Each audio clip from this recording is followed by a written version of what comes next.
शेखर बोर्डे. मी आज सांगणार आहे गोष्ट. सशाची आणि कासवाची गोष्ट सांगणार आहे. तर मग एक कासव होता, एक ससा होता.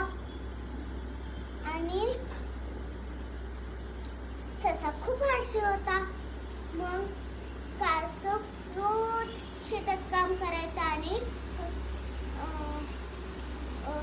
ससा झोपायचा. तर मग ससा खूप आळशी होता.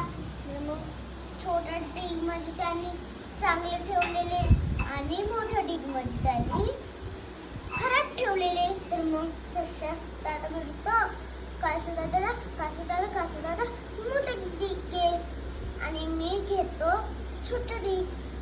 तर मग कासव म्हणतो नको तुम्ही मोठं डिग घ्या, मी छोटं डिग घेतो. मग बेडूक सगळं बघत असतो तिकडून. तर मग तो कासवाला बोलवतो.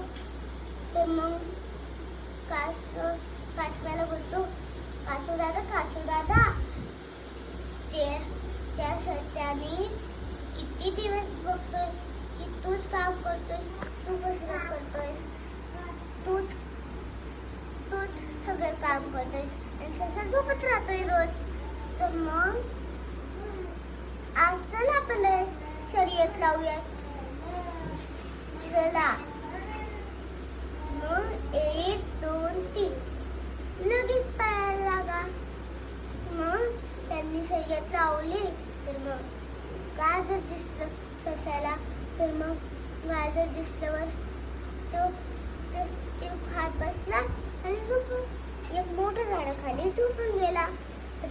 मग त्याने कासव हळूहळू जातच होता.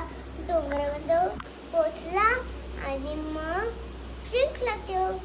आणि मग मागून ससा पळत आला. आणि मग ससा बोलला, अरे बघितलं तर काय, कासव जिंकलं. तर कासवाला छोटा डिग मिळाला आणि कासवाला चांगलं डिग मिळाला गाजराचा आणि सस्याला खराब डिग गाजराचा. थँक्यू.